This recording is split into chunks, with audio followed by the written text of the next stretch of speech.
walk them through what I typically do with the customer and how I like pre-approve them in my eyesight and my knowledge and things like that. And I kind of told them what I do normally with W-2s and all my disclaimers that we're not loan officers, but I do this as a favor, and just so you know, whatever the loan officer says is what goes. So I don't know if you want to just talk a few minutes about what you do to, during the pre-approval process and how quick you are with everything, what your turn times are. And I would like for you to discuss that new program that you have for Fannie Mae. The energy efficiency? Yes. Okay. So I think a good place to start would be whenever you're going to qualify somebody for a mortgage, think of it as a puzzle, and there's 4 pieces to the puzzle. There's your income, there's your assets, there's your credit, and there's the property itself. So from the income, we are asking questions like, how do you get paid? Are you an hourly employee? Are you a salary employee? Do you get bonuses? Do you get overtime? Are you self-employed? Those are the basic questions we're trying to find out from income. If I had to give you one generalized rule or number, I would tell you to remember the number 2. And the reason why I say remember the number 2 is because you need, pretty much we have to show a 2-year work history. If you're self-employed, we need to evaluate your tax returns over the last 2 years. If you are if you get bonus income, we have to prove that you've been receiving bonus income for the last 2 years and that it's likely to continue for the future. If you're getting overtime and you've only been on the job for 6 months, you can't use that because we need to get a history of it, that it's gone on during the past, and it's likely to continue for the future. So again, overtime, we need to verify that they've been receiving that for 2 years. So just generally speaking, you run into people that are on their income-wise that have been self-employed for less than 2 years. That's it. There's really no way to use their income and do a traditional loan. There are a few loans out there that are designed for people that are self-employed less than 2 years, but they're very high down payments and very high interest rates. So generally, self-employed 2 years, we have to average the tax returns. Overtime, average overtime over 2 years. Bonuses, average bonuses over 2 years. So if you run into somebody who's only been on a job for 6 months, we're not going to really be able to use their overtime and their bonuses because they haven't had a track record of doing so. Okay, so that's kind of the first step with regards to the first piece of the puzzle, income. The second piece of the puzzle is assets. What we want to know from assets are, where is the down payment money coming from? How much money have you saved? Where is it located? Is it in a bank? Is it in an investment? Where's the money and how much do you have? The key things to remember on assets would be, one, if you're doing, let's talk about the different types of loans. There's FHA loans, there's VA loans, there's conventional loans, there are USDA loans. Those are the main 4. So USDA, if you're in an approved USDA area, they allow 0 down payment. If you're in a VA loan and you're a veteran of the United States Armed Forces, they allow 0 down payment. If you're conventional loan, they can do as little as 3% down, but it's very strict at the 3% down. So most of the time it starts at 5% or greater. And then FHA loans require 3.5% down payment. So the asset section piece of the puzzle, we're trying to figure out, where is that money? Do they have the money for closing? There are several, and you're not just needing the money for your down payment. You need the money for your down payment, but you also need it for your closing costs and your prepaid items. So we talk about closing costs. The best way I can explain closing costs to you is that closing costs are basically you're paying people to provide services for you. You're paying for somebody to appraise the file, somebody to underwrite the file. You're paying for surveys. You're paying for recording fees. You're paying for the title company for the lien search. You're paying for the closing fee. You're paying for the all these type of fees, okay? The third item that, remember, first item that they pay for is their down payment. The second item they pay for is their closing costs. And the third item they're going to pay for is their prepaid items. Prepaid items are things like when you buy a home, you have to pay for a year's worth of home insurance in advance. That's collected at the closing table. We also have to start up your escrow accounts. For your clients who don't know what escrow accounts are, I simply describe them as savings accounts for them. And in their payment, every month time when they make their mortgage payment, part of their mortgage payment is money collected for taxes and insurance. And those monies for taxes and insurance get stuck into their savings or escrow accounts. So we need to, when it comes to money for closing or assets, we need to make sure that those, that we have enough money to pay the years for the home insurance, to start up the escrow or savings accounts, and pay interest from the day of closing till the beginning of next month. Now that concept gets a little confusing. I'll try to explain that last one to you. Interest is built in arrears, meaning every time you make your month's payment, you are paying for last month's interest and the upcoming month's, last month's interest, the upcoming month's principal. So if you were to close your loan on April 15th, we would collect interest at the closing table from April 15th to May 1st in advance. Your client would then miss May's payment. When their first payment came in June, they're actually paying May's interest and June's principal. Then when they make July's payment, they then pay June's interest, July's principal, so on and so forth. So when it comes to assets, we'll go right back to the beginning again. We need to verify where the money's at and that they have enough money for closing. The money that we are verifying is that they have enough for down payment, closing costs, and prepaids. Now, there are some items out there that you can get for help.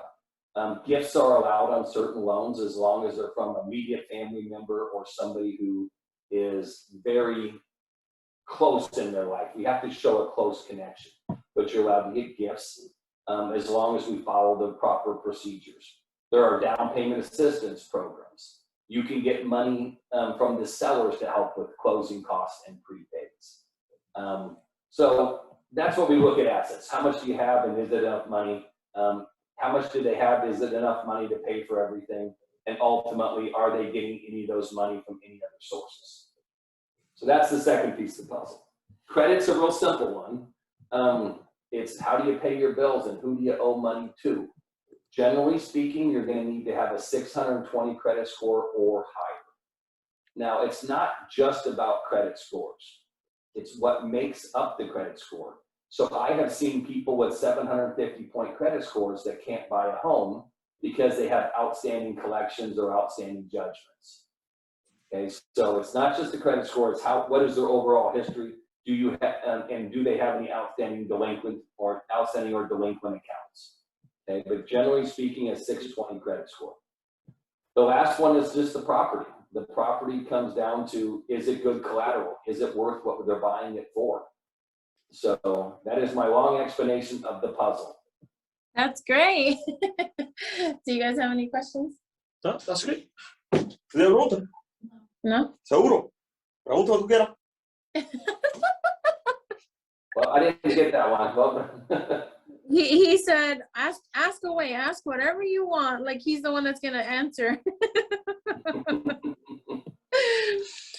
All right, Mr. Steve. Well, I think we got you broke it down very, very well. And I kind of already spoke to them about some of these points. I do have a question for you that came earlier and I answered, but I wasn't 100% sure.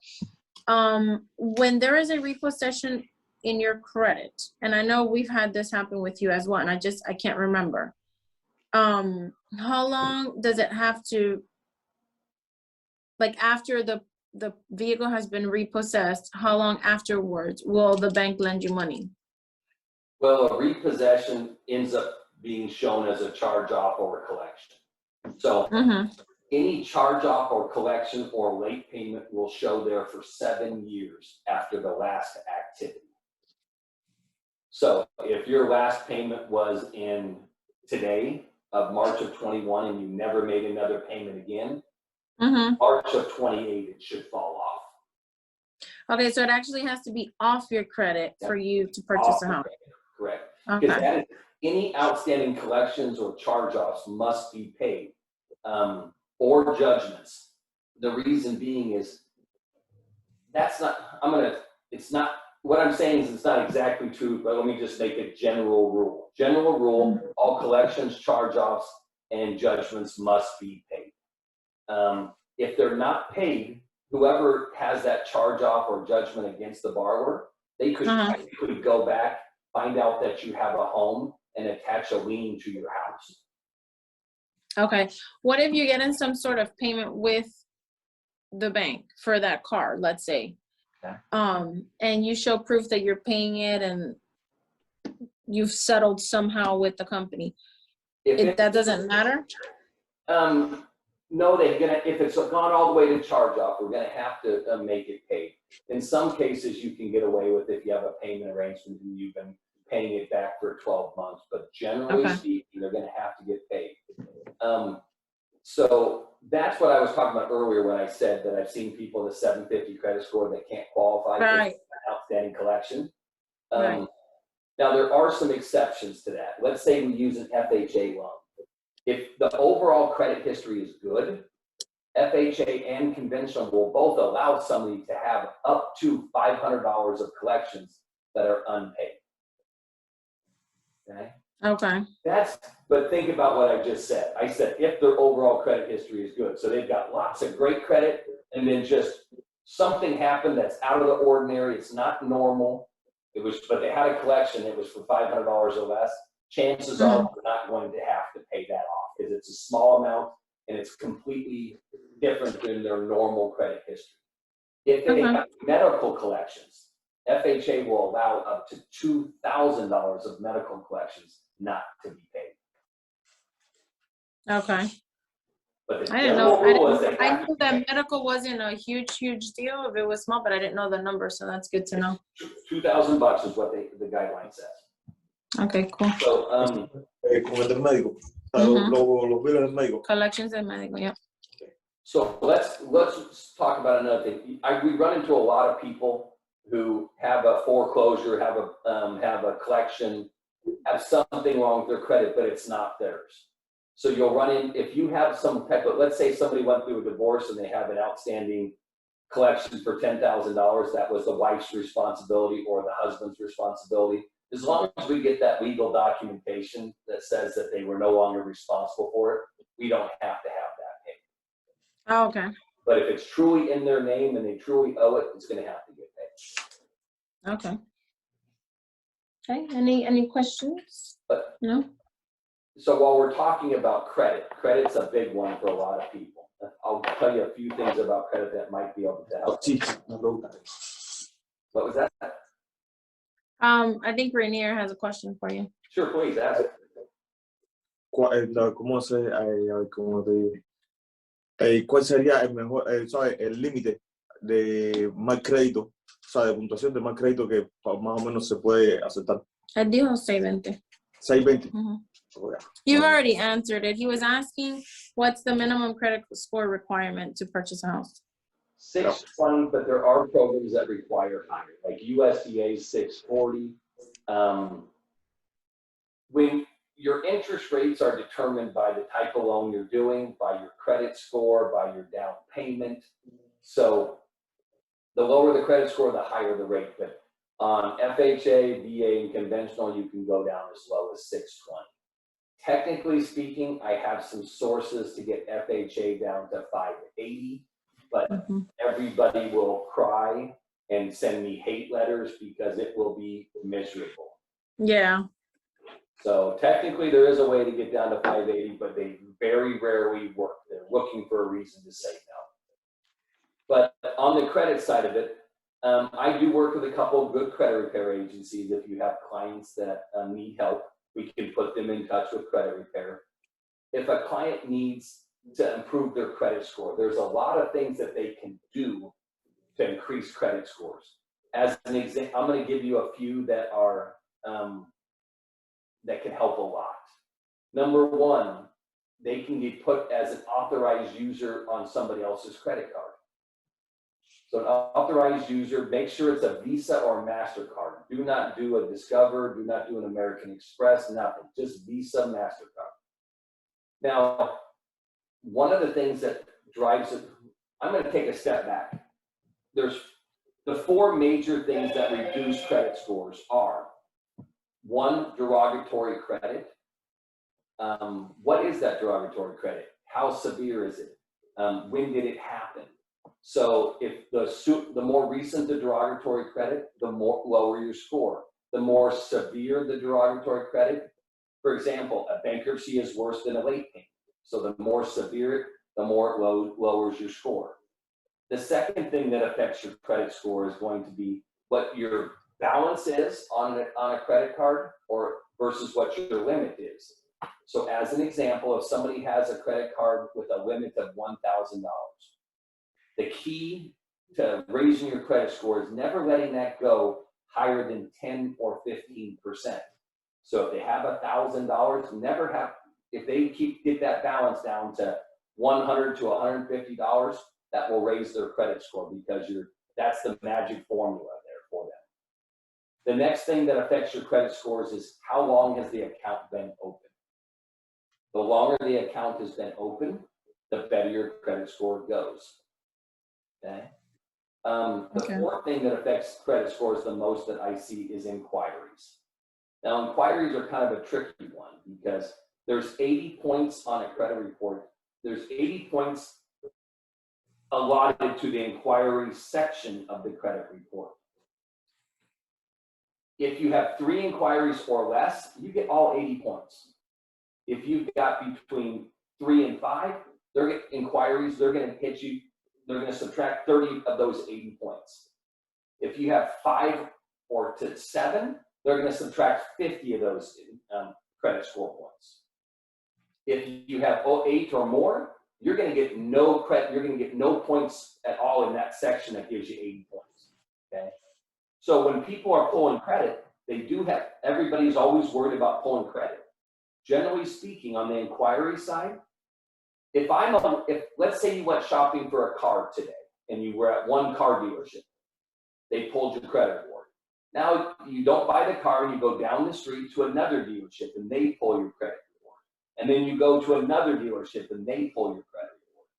That's only going to affect your credit score as if it was one inquiry, because you are allowed to shop.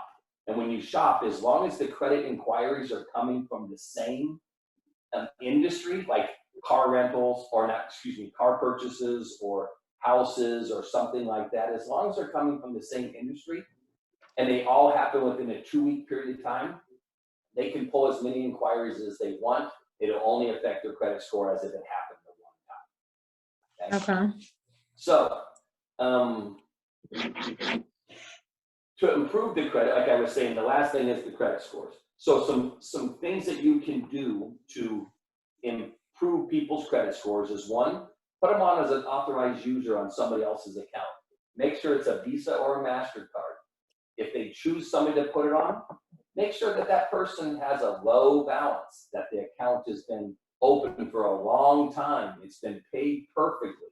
Because you don't want to put them as an authorized user account that has a huge balance and it's only been open for 3 months. That's going to hurt their credit score. So have them put onto a credit card that is low balance, that 10 to 15%, that open a long time and paid perfectly. That's one thing. Another thing that you can do is, a lot of people that are first-time home buyers are renters. You can go to a website called rentreporters.com. They can pay to have their rental history put on their credit report. Oh, wow. It's a good, let's say somebody's been renting for 3, 4, 5 years at the same place and always paid their bill on time. Next thing you know, we put them on Rent Reporters, and they have a 5-year history of rental now on the credit report. It's like a 5-year-old account paid perfectly. That can move the credit score 20 points. That's nice. I didn't know that either. Another thing that they can do is they can go on to Expedia, not Expedia, that's travel. You're thinking vacation, Steve. Well, I'm seeing, and so they can go on to Experian Boost and they can start adding utilities. I heard you talking about that when you first came on, but you can add utilities and things like that, and make sure that they're paid on time. So there are things that you can do. Also, when there's collections for people, most people just go in and they pay the collection off, okay? That can be a bad thing for your credit score. Let's pretend for a second that I had a collection placed against me 5 years ago. Remember, now it's a 5-year-old account, hasn't had activity in 5 years. Now I go and I just pay it off today. What it shows, now when that thing re-reports to the credit report, the data back last activity is going to be today. Meaning their credit, on the credit scoring, they're gonna act like it just happened.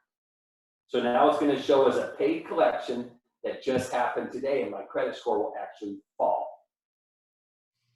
Does that make sense? Yeah. So one thing that they can do on credit reports, on their collections and charge-offs, is have them ask for a pay for delete. Meaning, I will pay you your money if you delete it from the credit reports completely. I don't want it showing paid, I want it deleted. What was that look for? That's great. Oh, I thought you were laughing at me like I said something funny. No, that's great. So pay for deletes work great. These are things that you can do on your own. If you need to get to the real experts, let me know and I can put you in touch with somebody. I need someone who called me yesterday, and they have a repo like 6 months ago. And I said, you can't buy a house with a recent repo. Nope. I told them I would send them the credit people information. So if you can send it my way, I'll just send it to them, but I'm not gonna waste a lot of time. No, they're not gonna be able to buy a house for a while. They could buy a house with, the one category of financing that I didn't tell you about was alternative financing.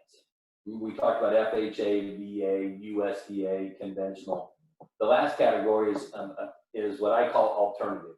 And what alternative financing is when you don't meet the rules of the FHA, VA, conventional.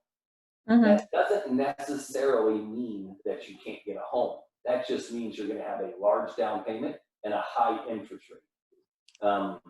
So for those people who really want a home now and have the problems, if they have enough money and they're willing to pay the interest rate, there's things that we can do. And your people that have the recent repossession, they're going to be in that category. Or call them up and say, I will pay you this money if you delete it from my credit report. Pay for delete is a big one. Okay. Any questions? No. Después no explican todo. Tranquila. Okay, so I think that's a good explanation of everything. Very, very detailed. I appreciate it. One other Right thing, here. you asked about the program. We have a new program out. It's brand new, so I can't tell you that I'm an expert on it, but basically it allows you to get 10% of the purchase price given to you at time of closing for energy efficient improvements. So let's pretend somebody was buying a home for $300,000. And let's pretend they were putting 10% down payment. Okay. So now they have to come up with $30,000 down payment, plus their closing costs, plus their prepaids, and they bring that money to the table. After they pay all that money, they have to still pay that money. They can be given a check for up to $30,000 for energy efficient improvements, such as insulation, energy efficient windows, energy efficient air conditioning, LED lights, energy efficient hot water heaters, all this kind, stuff like that. Now, they have to prove that they've done the improvement, which is really simple. It can just be copies of the receipts of the money that you spent. Here's the receipt for the hot water heater. Here's the receipt for the windows. and they have to send that to the lender when they're finished. But they are not required to have a contractor. They're not required to, they can do the work themselves since they're not required to be a contractor. So it's a pretty neat program. Now, this is only going to be out for the year of 2021. After that, Fannie Mae is going to analyze the data and see how these loans do. If they have a heavy, if a lot of people go delinquent, then they will no longer offer it. If after a few years of reviewing it, they get good results, then they're going to roll it out full time to the public. So this is our test pilot for the year of 2021. Okay, now let me ask you, is it just your company doing that, or they've offered that it's just a program they offer it and whoever is willing to do it will be able to do it? No, Fannie Mae gave it to 3 or 4 people nationwide. Yeah, okay, that's what I thought. Yeah, it's not everybody. ¿La compañía de él o todo? Es lo que le acabo de Sí, yo preguntar. sé, pero Nada no más 3 entendía. o 4 compañías en la nación entera y él es una de ellas. Ya. No es toda la gente que tiene ese Okay. programa. ¿Y dónde puedo buscar esa información? ¿Sabes? What's the credit score and LTV that you need for this? It's a regular Fannie Mae loan, 5% down, Okay. and credit score it's as low as 620. But when you Okay. start doing 620, okay, so what I'm always in this predicament where, remember I told you interest rates are determined by your credit score, by the type of loan that you are doing, and by type of loan, by the credit score, by lots of things. So on an FHA loan, FHA typically has a pretty darn good interest rate, but they have a lot of mortgage insurance. Did I lose everybody? I think we're about to get kicked off. Okay. So we have, I think, a minute left. Okay, then I'll shut up. La otra pregunta mía que le quería hacer. I think he has one more question. Yeah. ¿Cuál es la diferencia entre un crédito alto y un crédito bajo? ¿Sabes? Si hay diferencia en el rating del interés. Sí, ella también lo dijo. Que mientras más alto el crédito, más bajito el interés. So, el interés es basado en el crédito. Pero hay una diferencia de cuánto. La pregunta. No, eso no. Eso no se sabe. Okay, so I think that's it, Steve. Thank you so much. I appreciate it. Hopefully they got some customers coming your way too. Steve? He's not there anymore. I'm right. Oh, yeah, you're here. Okay. I'm So, here. I think that's it. You've done an It excellent job. actually- We really appreciate your time. It actually shows I have 5 minutes. So what I was going to tell you is FHA comes with a better interest rate, but they charge a fee of 1.75%, which they add to your loan for mortgage insurance. They also charge 0.85% for monthly mortgage insurance. So it ends up being a bigger payment. But if you're on a conventional loan and your credit score is very low, the interest rate is much higher with that lower credit score than it would be on FHA. Also, because of that low credit score, your mortgage insurance can go up to 1.2, 1.4%, because they dictate that mortgage insurance by where your credit score is at and where your debt to income ratios are at. So with a low credit score, the mortgage insurance on conventional can be very high. So most of the people that have lower credit scores, it's cheaper to go FHA than it is conventional. If you have a 680 or above, it's typically better to go conventional. Okay. But again, I'll talk to them all about that stuff. I always look for the solution, but Yeah, exactly. It's just to give them an idea of how the process works. And, you know, these are questions that customers ask you all the time. And then if they have a 480, you know they can't buy. So, okay, let's refer you to the credit company. So just to give them a little bit of insight on how to handle each customer. and that's a great thing. If their credit score is low, you don't want to lose them. So Right. all we have to do is explain to them that we can get somebody in touch with them to review to help them improve their credit.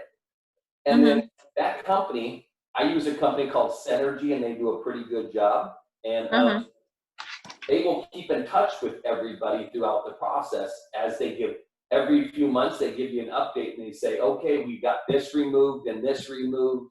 They'll tell you how things are improving. So you'll know when that person is ready to buy, you'll know, and you can get right back in there and sell them a home. And you can do so before they, before they end up going to somebody else. So Right. getting them in credit repair is like putting money into the bank that you can't spend for another 6 months or a year. But you eventually are going to be able to spend that money, Once they get their credit score taken care of and these guys do their magic, then you're off to get them qualified, okay? Right. All right, Mr. Steve, we really appreciate it. Thank you so much. What I said earlier is I hopefully they'll send you some buyers. I like buyers. All right, thank you so much. Have a good one. You too, Talk to you bye-bye. later. Bye.